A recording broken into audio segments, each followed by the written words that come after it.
ఇంకొకటి ఏంటంటే నాకు 3 పెళ్ళిళ్ళు కాలేదన్న, నాకైనా 2 పెళ్ళిళ్ళే. ఫస్ట్ 3 పెళ్ళిళ్ళు అంటారు. ఫస్ట్ నాకు ఒక సంబంధం వచ్చింది, అది సంబంధం వచ్చి కూడా ఇంకా ఎంగేజ్మెంట్ ఇంకా మ్యాచ్ మాట్లాడుకునే లోపు తన స్ట్రోక్ వచ్చి చనిపోయారన్న. అన్నంతలోపు నాది పెళ్లి కాదన్న. నెక్స్ట్ నాకు చర్చిలో మేము రిజిస్టర్ ఆఫీస్లో మ్యారేజ్ చేసుకున్నామన్న. హిందూ సాంప్రదాయబద్ధంగా మ్యారేజ్ చేసుకున్నాక వాళ్ళు క్రైస్తవులు కాబట్టి వాళ్ళ అలవాటు ప్రకారం చర్చిలో పెళ్లి కావాలని చర్చిలో హిందూ సాంప్రదాయం ప్రకారం చేసుకున్నాకనే వాళ్ళకి అలవాటు ఉంది కాబట్టి చర్చిలో మ్యారేజ్ చేసుకున్న. బాండ్ చూపించింది అదే అన్న. లీగల్గా చేసుకున్నానన్నా, నేను ఇన్లీగల్ తోటి చేసుకోలేదు.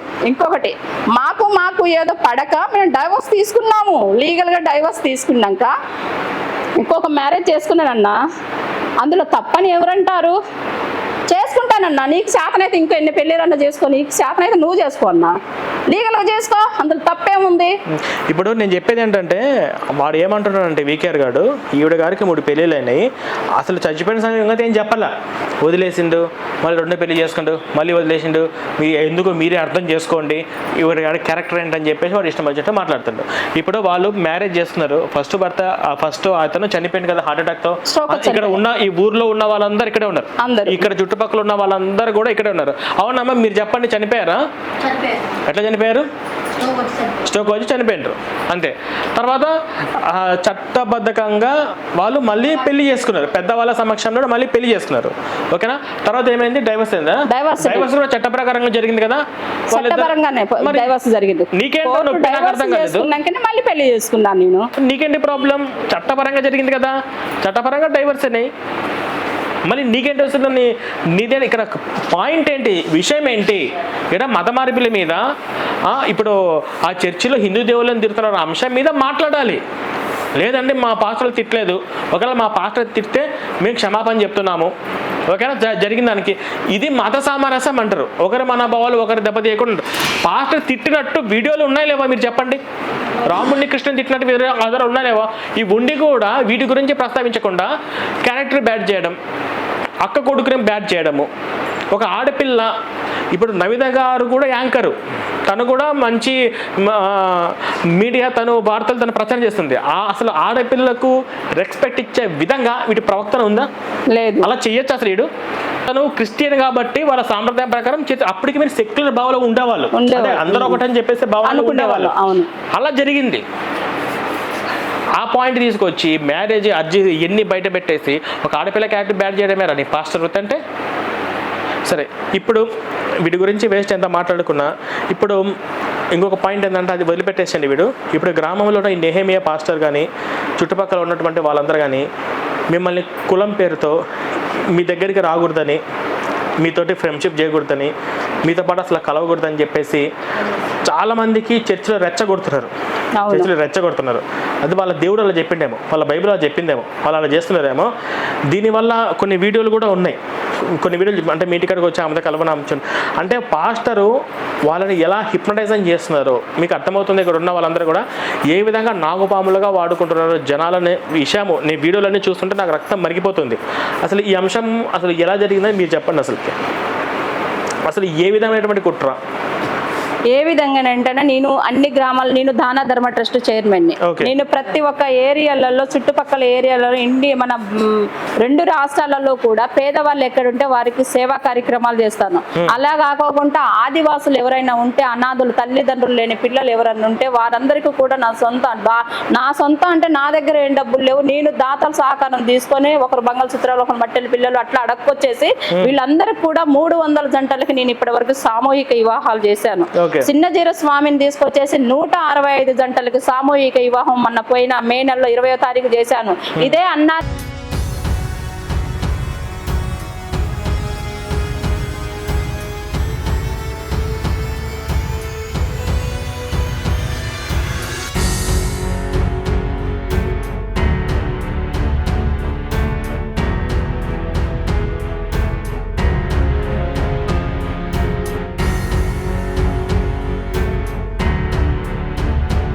గ్రామంలో ఇది ఫ్లడ్ ఎఫెక్ట్ ఏరియా. గోదావరి ప్రతి సంవత్సరం పట్టుద్ది. ఈ గోదావరి పడితే సింగరేణి వాళ్ళని బతిలాడేసి సార్ వీళ్ళని మీరు ఆదుకోవాలి అని చెప్పేసి అంటే జిఎం సార్ ఆయన మాకు మాట ఇచ్చేసి గోదావరి బట్టి 2 రోజులు 3 రోజులు గోదావరి ఊళ్ళో ఉంటే ప్రతి ఒక్కరికి వాళ్ళ సింగరేణి వాళ్ళ దగ్గర పోయి పొద్దున టిఫిన్, మధ్యాహ్నం భోజనం, సాయంత్రం భోజనం 5 రోజులు అడక్కొచ్చేసి నేను ఈ గ్రామంలో కూడా పెట్టడం జరిగింది. ఈ గ్రామంలో పెట్టడమే కాకుండా అంతటితోటి వదిలేయలేదండి. నేను అందరు దాతలను అడిగి ఉప్పులు, పప్పులు, బియ్యం ప్రతి ఒక్క ఇదే క్రైస్తవ కుటుంబాలందరికీ నేను కులమత భేదం అనేది చూడలేదు. వీళ్ళందరూ నా గ్రామస్తులే. వీళ్ళందరూ ఇప్పుడు ఆకలితో అల్లాడిపోతున్నారని చెప్పేసి ఉప్పులు, పప్పులు, బియ్యం ఆ ఫొటోస్ కూడా వీడియోస్ కూడా మీకు పెడతాము. ఇదే అన్నారు కదా వాళ్ళు కుట్ర జరుగుతుంది ఆమె మీద పగబట్టింది అని విజయ్ కుమార్ పాస్టర్ గారు అన్నారు కదా. విజయ్ కుమార్ పాస్టర్ గారు వాళ్ళ నాన్నగారు మాకు మొన్నటిదాకా పనికొచ్చిన వాళ్ళేనండి. అదే నెహేమియా పాస్ట్ వాళ్ళ నాన్నగారు మొన్నటిదాకా కూడా పనికొచ్చారండి. మేము కుట్రాబట్టలేదండి, మేము వాళ్ళని వేధించలేదు. మేము మొన్నటిదాకా కూడా వేధించలేదు. మా ఇంట్లో ఒక ఫంక్షన్ జరిగింది. ఫంక్షన్ వీడియోలు కూడా మీకు పెడతాను. అందులో కూడా వారందరూ వచ్చిన వాళ్ళే. అదే మేము వాళ్ళని ఎంతగానో వేధించినాం అని చెప్పేసారంటే వాళ్ళు రారండి. డిసెంబర్ 17వ తారీఖు ఇదే రామ మందిరం దగ్గర దుప్పట్లు గణపతి సత్యానంద స్వామి వారి ద్వారాగా వచ్చిన 1000 మందికి బెడ్షీట్లు తీసుకొస్తే ప్రతి ఒక్క క్రైస్తవ కుటుంబం తీసుకున్నారండి. గ్రామస్తుల్ని ఎంతగానో హింసిస్తున్నావు అని చెప్పేసి మీరు అన్నారు. నిజాలు తెలుసుకొని మాట్లాడాలి అన్న విజయ్ కుమార్ అన్న. ఆ వీడియో కూడా మీకు ప్లే చేస్తాను. తీసుకున్నది కూడా ప్రతి ఒక్కరు కూడా క్రైస్తవ కుటుంబాలు ఇదే గ్రామస్తులు ఇంటికి 2-3 బెడ్షీట్లు తీసుకున్నారన్నా. నిజాలు తెలుసుకొని మాట్లాడన్నా. నోరుంది కదా అని చెప్పేసి ఏదో మచ్చేసిపోతే అది పోదన్నా దానికి కౌంటర్ ఇచ్చేటోళ్ళు కూడా ఉంటారు. నిజాలు నిప్పులాంటివి బయటకు వస్తాయన్నా. ఇట్లా జరిగిందండి. బెడ్షీట్లు కూడా కులమతం చూడకుండా అందరికి సమానంగా అన్ని కులాల వాళ్ళకి నేను పంచానండి. ఇదే గ్రామంలో ఉన్న క్రైస్తవులకి మహాలక్ష్మి కంపెనీ దగ్గర పోయి సార్ పిఓ గారు ఉన్నారు, వీళ్ళందరూ గోదావరి పట్టిన వాళ్ళండి, తినడానికి తిండి లేదు, మా భూమి సింగరేణిలో పోయింది, మాకు ఉద్యోగం వద్దు కానీ వీళ్ళకి ఇవ్వండి అని చెప్పేసి దొడ్డా జయరాజు అనే వ్యక్తి నా ఇంటెనకనే ఉంటారు. ఆ వ్యక్తి నా దగ్గరకు వచ్చేసి రాధా నాకు మహాలక్ష్మి కంపెనీలో పెట్టియమంటే నేను తీసాపోయి ఇక్కడ వాళ్ళకి మహాలక్ష్మి కంపెనీలో ఉద్యోగం పెట్టించిందండి. అతను ఒక క్రైస్తవ కుటుంబం. మరి నేను 4 సంవత్సరాలు బట్టి వేధిస్తున్నా అన్నారు కదా. గంట వేడికొండలు, గంట దొడ్డ జయరాజు ఇలాంటి వాళ్ళ ఈ ఊర్లో 5-6గురికి నేను మహాలక్ష్మి కంపెనీలో ఉద్యోగం పెట్టించిందని. ఏంటండి వాళ్ళకి తినడానికి తిండి, వాళ్ళకు ఒక ఉపాధి కల్పించటమేనా నేను చేసిన తప్పు? అదేనా నేను వేధించేది వాళ్ళని? వాళ్ళ కుటుంబాలని క్రైస్తవాలని ఇంతగానే వేధిస్తుందని చెప్పేసి అన్నారు కదండి.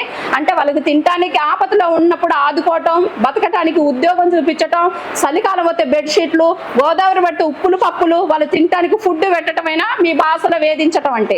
ఎంక్వైరీ చేసుకోండి, ఆ నిజాలు తెలుసుకోండి. ఇప్పుడు వాడి దగ్గర ఆధారాలు ఏమి లేకుండా వాడికి నెహెమియా చెప్పిన దాన్ని బట్టే ఇంకొంచెం వాడు కలరింగ్ వేసుకొని మీ గురించి చెడుగా చేయాలి. ఎందుకంటే అప్పటికే మీరు ఒక టీవీలో మీరు చెప్పడం వల్ల అది 2-3 లక్షల వ్యూస్ వెళ్ళిపోయింది. అది చాలా మందికి హిందువులందరినీ బాధ కలిగించింది. ఎలాగైతే హిందువులు బాధ కలిగించిందో కనీసం కొంతమందినైనా కానీ ఆలోచింపజేయాలన్నా వీడు ఇట్లా కావాలని 2-3 కల్పించుకొని పెట్టిండు. పోనీ మీకు సపోర్ట్గా మాట్లాడినటువంటి నవత యాంకర్ని కూడా నోటికి వచ్చినట్టు మాట్లాడాడు, గలీజ్గా మాట్లాడాడు, వాడు బుద్ధి బయట పెట్టించాడు. సో ఇప్పుడు వాడి దగ్గర ఆధారాలు ఏం లేకుండా వాడు బెటర్ కాబట్టి అసలు మీరు దీని గురించి మీరు ఏ విధంగా స్పందించబోతున్నారు? ఏ విధంగా? ఇప్పుడు నన్ను ఏదో కించపరిచిండని చెప్పేసి ఆయన ఏదో అంటే వాళ్ళకి ఇక గొర్రెలు అంటే ఇంకా వాళ్ళు గొర్రెల లెక్కనే ఉంటారండి. బ్రెయిన్ ఉండదు వాళ్ళకి. గొర్రెలు ఏంటంటే ఇంకా బ్రెయిన్ ఉండదు. ఎందుకంటే ఈ విజయ్ కుమార్ అన్నని చూసినాక తెలిసింది. ఎందుకంటే ఎవరో పాస్టర్ చెప్పిండు అని చెప్పేసి ఎగేసుకొని ఒక కోట్ వేసుకొని వాళ్ళని యాంకర్లను తిట్టినట్టు కాదన్నా. నిజాలు అనేది మా దగ్గర ఉన్న నేను ఎందుకు 3 పెళ్లిలు ఆ పెళ్లి పెటాకులు లేకోకుండా తిరుగుతా అంటే మా పాస్టర్లు మన ఆమె కదా అని చెప్పేసి ఆమె ఒక హిందూరాలు, క్రైస్తవ మతం పుచ్చుకోలేదు, 3 పెళ్లి పెటాకులు లేకుండా తిరుగుతామంటే మా పాస్టర్లు దయచూసి తీసుకొచ్చి చర్చిలో 3వ పెళ్లి చేసుకుంది అన్నావు కదన్నా. 3వ పెళ్లి కాదన్నా, నువ్వు నిజం తెలుసుకో. అదే నా ఫస్ట్ మ్యారేజ్. నేను ఫస్ట్ హిందూ సాంప్రదాయ ప్రకారం నేను రిజిస్ట్రేషన్ మ్యారేజ్ చేసుకున్నాక వాళ్ళు క్రైస్తవ కుటుంబాలు కాబట్టి ఆ పద్ధతి ప్రకారంగా వేలాది మంది నా పెళ్లికి వచ్చారు. అక్కడ ఓన్లీ బాండ్ సంతకం పెట్టేసి మా ఇంటికి వచ్చి రిసెప్షన్ చేసుకున్నామన్నా. నిజం తెలుసుకో, ఆ వీడియోలు నీకు ప్లే చేస్తాను. అది ఫస్ట్ మ్యారేజ్. వాళ్ళకి మాకు కుదరక మేము డైవర్స్ తీసుకున్న కొంతకాలం తర్వాత నేను మ్యారేజ్ చేసుకున్నానన్నా. డైవర్స్ తీసుకోలేదు. మీ పాస్టర్ లెక్క నేను ఇన్లీగల్ ఎఫ్ఐఆర్ పెట్టుకొని తిరగట్లేదు. మీ పాస్టర్లు అంటే అందరు పాస్టర్లు కాదు, ఈ గ్రామంలో ఉన్న పాస్టర్ ఆయనకు లెక్క పెట్టుకొని తిరగట్లేదు. ఏదో మాంసం తింటాను అని బొక్కల మెల్ల వేసుకొని తిరిగేది మీ వాళ్ళు, నేను కాదన్నా. యాంకర్ని తిట్టడం, నన్ను తిట్టడం, అది తిట్టడం కాదు. నీకు దమ్ము ఉంటే నేను సభావేదిక సవాల్ చేస్తున్నా. మీ పాస్టర్ని తిట్టమనండి, తిట్టండి. నువ్వు చేసేది ఏంటి అని మీ పాస్టర్ని నిలదీసి అడుగు. లేకపోతే ఆ నెహేమియా గారిని పిలుచుకుంటారా, రాధా గారు వస్తారు, నువ్వు మధ్యలో ఫేస్ టు ఫేస్ కూర్చుందాం. నీకు దమ్ము ఉంటే రా అన్న, మీ ప్లేస్ వస్తాం, మీ ఆఫీస్కే వస్తాం, మీ ఆఫీస్ లో కూర్చొని మనం డిస్కషన్ చేద్దాం. ఇది అబద్ధమా చూద్దాం, ఇది అబద్ధమా చూద్దాం. నేను ఆధారాలన్నీ పట్టుకొని వస్తాను, మీరు చూపించండి చూద్దాం. పోనీ మీ పాస్టర్ నిజంగా ఏం పేరన్నా, విజయ్ కుమార్ నెహేమియా అనే పాస్టరు ఒక హిందూ కుటుంబానికి చెందినవాడు. వాడు ఎందుకు బహిరంగంగా ఎంక్వైరీ వచ్చినప్పుడు హిందూ అని చెప్పేసి ఎందుకు రాపించుకుంటున్నాడు? ఎందుకు ఇంకా ఎస్ఎస్సి సర్టిఫికెట్ మీద ఉన్నాడు? ఎందుకు ఇంకా బెనిఫిట్స్ పొందుతాడు? నిజంగా నేను క్రైస్తవ బిడ్డని, నేను కన్వర్టెంట్ క్రిస్టియన్ని, నాకు 341 రాజ్యాంగం ఆర్టికల్ ప్రకారము బీసీ కన్వర్టెంట్ క్రిస్టియన్కి బీసీసీ సర్టిఫికెట్ వస్తుందన్న కామన్ సెన్స్ మీకుందా? పోనీ ఆ సర్టిఫికెట్ మీరు పొందున్నారా? ఎవరన్నా బీసీలో వచ్చేసి అనకపోయినా కానీ వాళ్ళ మీద ఎస్సీ ఎస్టీ అట్రాసిటీ కేసులు పెడతారు కదా, అప్పుడు ఎడిపోతుందన్న మీ బుద్ధి, అప్పుడు ఎడిపోతుంది. సరే, ఇప్పుడు ఇంకొక విషయం ఏంటంటే, మీ వాళ్ళు ఎవరినో చర్చికి పిలిచి కూల్ డ్రింక్లో ఏదో కలిపేసి ఏదో చేయబోయారంట. అసలు ఏంటో విషయం ఆ నెహెమియా పాస్టర్ గురించి? ఈ 16వ తారీఖు చర్చిలో తీర్మానం చేసుకున్నారు. 17వ తారీఖు ఈ బుడుగుల రేవతి అనే ఆవిడ చక్కగా ఇంటింటి తిరిగి చెప్పిందండి. బుడుగుల రేవతి, ఆమె వీడియో ప్లే చేయండి. ఇంటింటికి తిరిగి మీ ఇంటికి వాళ్ళు రావద్దు, వాళ్ళ ఇంటికి మీరు రావద్దు, మిమ్మల్ని వెళ్ళేశారు, ఎందుకు వెళ్ళేశారు రేవతి అని చెప్పేసి అడిగాను నేను. అడిగేసరికి ఆమె ఏమన్నదంటే, నువ్వు ఎంఆర్ఓ గారికి కంప్లైంట్ ఇస్తానమాట, పోలీసు వాళ్ళకి కంప్లైంట్ ఇస్తానమాట, చర్చిలు పెట్టుకొని ఎట్లేదు, మమ్మల్ని ప్రార్థన చేసుకొని ఎట్లేదు అని ఒక కారణం చేతనే మీ కుటుంబాన్ని వెళ్ళేశారు అని చెప్పేసి వీడియోలో క్లారిటీగా చెప్పడం ఉంది. ఇంకొక ఆవిడ ఉంది పాలకు వచ్చేటామా, పిండి మా ఇంటికి ఎందుకు పాలకు రావట్లేదంటే, అవ్వ మీ ఇంటికి పాలకు వస్తే మాకు తప్పేస్తారట, కులం కూడా మా ఇంటికి రారట అని చెప్పేసి అన్నది. ఆ వీడియో కూడా ఉన్నది. ఎందుకు 24వ తారీఖు మధ్యరాత్రి 10 గంటలకి మైకులు పెట్టి రాముడు దున్నపోతుకు పుట్టిండు, ద్రౌపది 5గురిని చేసుకుంది, శ్రీకృష్ణుడు వ్యభిచారి అని చెప్పేసి అడిగి తిట్టుతా ఉంటే చెవులు మూసుకొని ఇని 3 సంవత్సరాలు చెవులు మూసుకొని ఇని ఎంత అయినా కానీ దేవుడు నన్న, నా కన్న తల్లిదండ్రులన్నా ఒకటే అన్న, హిందువులలో రక్తం అలా ఉంటది. నా దేవుడు నన్నన్న ఒకటే. ఇని ఈఆర్ఈ వెంకటేశ్వరులను అడిగినందుకు నన్ను కుటుంబ బహిష్కరణ చేశారు. కుటుంబం అందరు కాదు, ఈ గ్రామంలో ఉన్న క్రైస్తవులే, ఈ గ్రామంలో ఉన్న చర్చి పాస్టర్లే కుటుంబ బహిష్కరణ చేశారు. బహిష్కరణ చేస్తే ఆ విషయం తెలుసుకొని డిఎస్పీ గారికి నేను కంప్లైంట్ ఇచ్చాను. సిఐ గారి దగ్గర పోయిన కంప్లైంట్ ఇచ్చిన 17 మంది మీద ఎఫ్ఐఆర్ అయింది. ఎంక్వైరీ చేసుకున్నాక ఎఫ్ఐఆర్ అయింది. ఎఫ్ఐఆర్ అయినాక వాళ్ళ మీద కౌంటర్ కేసు పెట్టాలని నా తమ్ముడు ఊళ్ళో లేడు ఇన్ని రోజులు, ఆయనకి ఈ ఎఫ్ఐఆర్ అయిన సంగతి కూడా తెలియదు. ఆయన వృత్తి ప్రకారంగా బయటికి వెళ్ళి వచ్చి ఇంటికి వచ్చి వాడు పిల్లగాన్ని తీసుకురావడానికి పోతా అంటే, ఇదే నెహేమియా అనే పాస్టర్ ప్లాన్ ప్రకారం క్రిమినల్ మీరన్నా, మీయం కాదు క్రిమినల్, విజయ్ కుమార్ అన్న గుర్తుంచుకో. మా తమ్ముడిని చర్చి బయటకు పోయేటోడిని పిలిచి చర్చిలోకి పిలిచి, అన్న చిరంజన్న ఇట్లా అన్న అని చెప్పేసి, మేము శత్రువులం కాదు అప్పటి వరకు, అన్న ఇట్లా అన్న అని చెప్పేసి చర్చిలోకి పిలిచి వాళ్ళ ప్లాన్ ప్రకారంగా 2 థమ్సప్ బాటిల్ పెట్టి, ఒక థమ్సప్ మందో ఏదో కలిపిన థమ్సప్ బాటిల్ నా తమ్ముడికి ఇచ్చారు. ఒక థమ్సప్ బాటిల్ ఇదే నెహేమియా పాస్టర్ తాగినాక నా తమ్ముడు ఒప్పుకున్నాడు. ఏం ఒప్పుకున్నాడు? యేసుప్రభు గొప్పోడే, యేసుప్రభు గొప్పడే. మా అన్నయ్యకి చిన్నప్పుడు మెదడుబాబు జబ్బొస్తే ప్రార్థన చేస్తే మా అన్నయ్య బతికిండు, ఇది నీ బల్ల గుద్ది చెప్తాను అని చెప్పేసి మాట్లాడుతూ అంటే వీడియో తీశారు.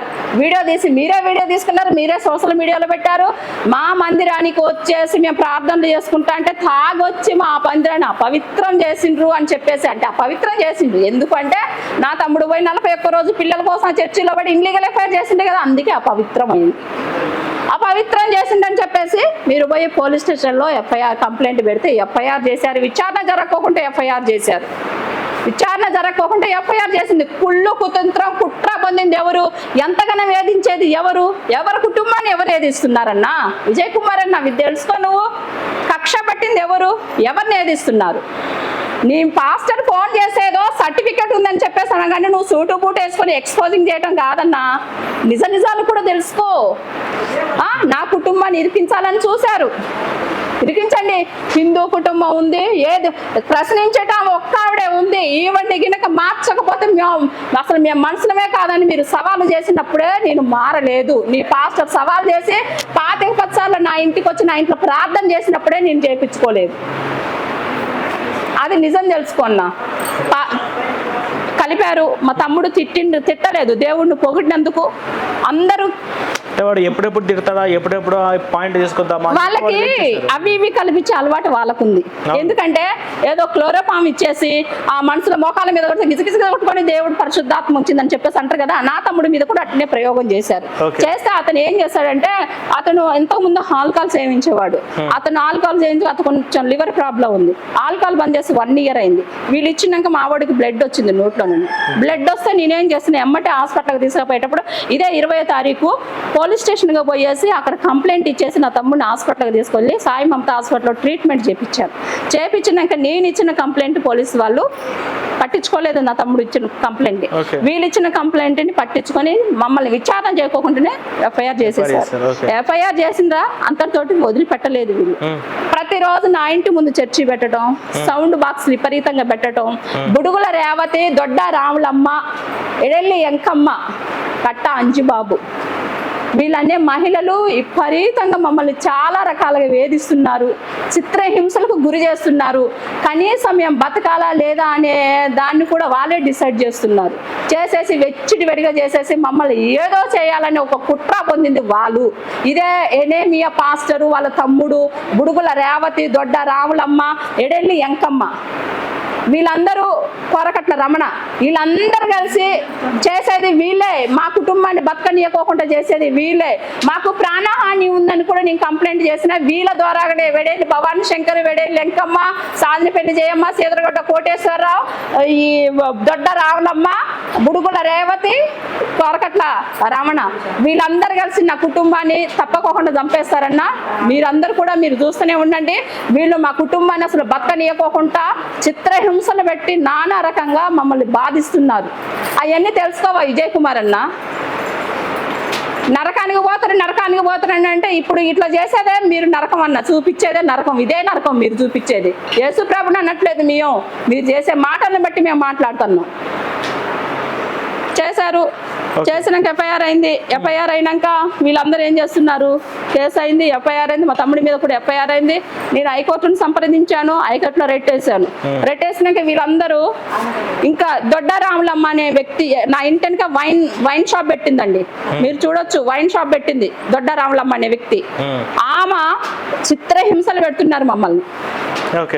ఆమె, బుడుగుల రేవతి, కోరకట్ల రమణ, సాధనపల్లి జయమ్మ, ఈ ఎంకమ్మ, ఏడేళ్ళు ఎంకమ్మ, భవానీ శంకర్, సీదరగడ్డ కోటేశ్వరరావు, వీళ్ళందరూ మమ్మల్ని శారీరకంగా మానసికంగా కూడా, మా ఇంటికి ఎవరైనా పొరపాటున వస్తా అంటే వీళ్ళందరూ వాళ్ళ ఇంటికి పోవద్దు, మీరు ఎందుకు పోతారని గ్రామస్తులను తిట్టడం.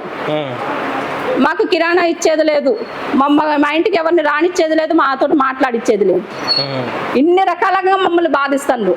మెయిన్ కారణం ఎవరు? దొడ్డ రాములమ్మ, బుడుగుల రేవతి.